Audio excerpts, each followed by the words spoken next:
ये लड़ाई जो है ना, फेडरेशन को कब्जाने की लड़ाई है। ये तो बृजभूषण शरण जी को हटा के और खुद फोगाट परिवार इस पर कब्जा करना चाह रहा है।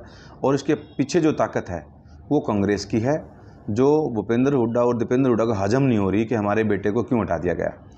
कोड ऑफ कंडक्ट जो स्पोर्ट्स का कहता है वो 11 साल नहीं 12 साल होते हैं, 3 बार प्लान होती है, 4 साल की 3 प्लान होती हैं। उसमें दीपेंद्र हुड्डा प्रेसिडेंट रहे हैं हरियाणा के। अब वो बन भी नहीं सकते, लेकिन उनको एक अंदर से पीड़ा है कि पहलवान जो हरियाणा के हैं वो मेरे साथ थे, आज मेरे से दूर होकर चले गए हैं।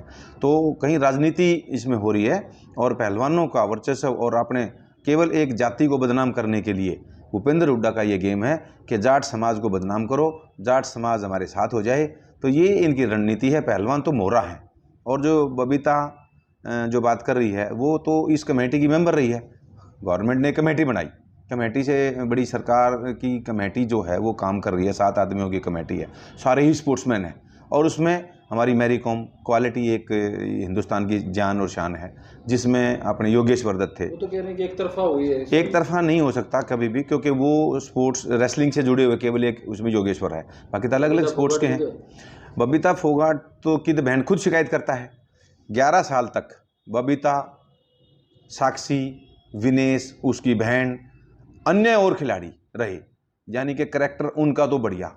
और पूरे हमारे हरियाणा की लड़कियों का करेक्टर खराब इन लोगों ने बता दिया कि 100 लड़कियों के साथ, 50 लड़कियों के साथ, 200 लड़कियों के साथ नेताजी ने गलत काम कर दिया।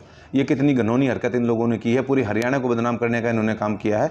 क्या वो ऐसा काम होता था तो 11 साल तक ये सबसे ज़्यादा कैंप में रहे हैं। इनके साथ होना चाहिए था फिर तो। ये तो कहते हैं हम तो पाक साफ हैं, हमारे साथ तो किसी की हिम्मत नहीं है। दूसरी लड़कियों के साथ ऐसा अत्याचार होता रहा, हमारे को लोग बताते रहे। ये इनका काम है। अब शरण साहब क्या कर रहे हैं?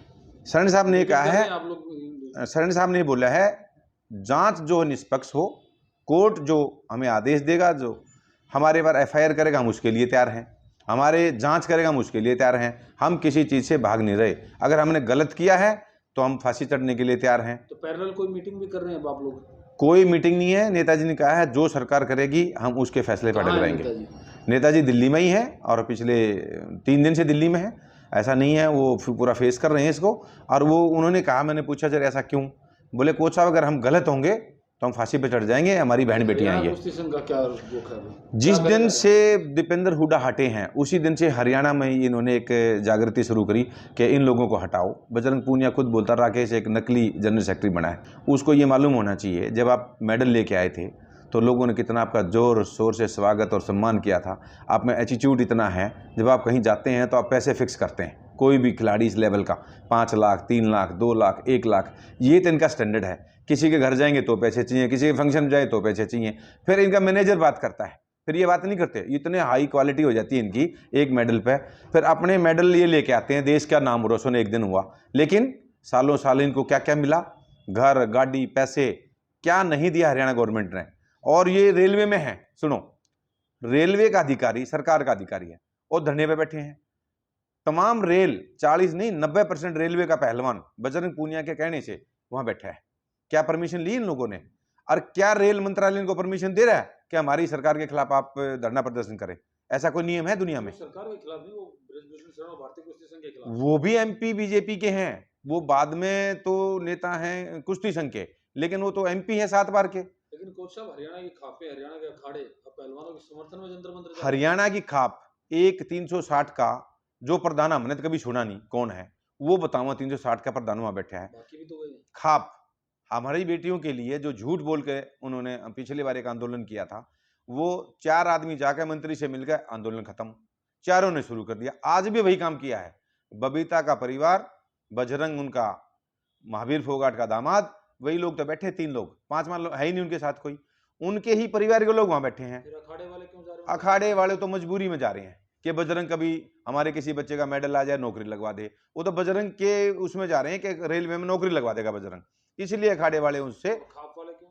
खाप वाले केवल हमारी बेटियों के साथ जाती हुई है, गलत हुआ है, 1 लोग 2 लोग वहां नॉमिनेट कर दिए, भाई जाके आओ अपनी बेटियों का पक्ष पूछ के आओ। अब वो कोर्ट में ही चले गए, जब बजरंग हर को कोर्ट से विश्वास ही नहीं है, सरकार से विश्वास नहीं है, यानी कि वो तो कहे हमने जो कह दिया वो सही, बाकी इस देश में सभी ईमानदार हैं जिसको चोरी का मौका ना मिले। तो बजरंग पूनिया ने तो पूरी बेटियों को पूरे हरियाणा की, पूरी हिंदुस्तान की बेटियों को बदनाम करने का काम किया है। केवल विनेश फोगाट ठीक, साक्षी ठीक, उसकी सिस्टर ठीक, बाकी सारी छोरियों का कैरेक्टर इन्होंने खराब बता दिया। तो ये हमारे लिए दुर्भाग्य नहीं है और क्या है। उनके साथ सबसे लंबे समय तक वो उसमें रही हैं, तो उनके साथ तक कुछ नहीं हुआ और सारी छोरियों के साथ गलत काम हो गया। एक लड़की जो अभी पता नहीं, नाम तो उसका नहीं है, लेकिन धीरे धीरे इधर उधर खबरें आई हैं, वो उस लड़की ने स्वयं 16 में मुकदमा दर्ज कराकर 50 लाख रुपया आदमी से ले लिए। 3 उसकी डेट ऑफ बर्थ हैं, उनके प्रूफ हैं।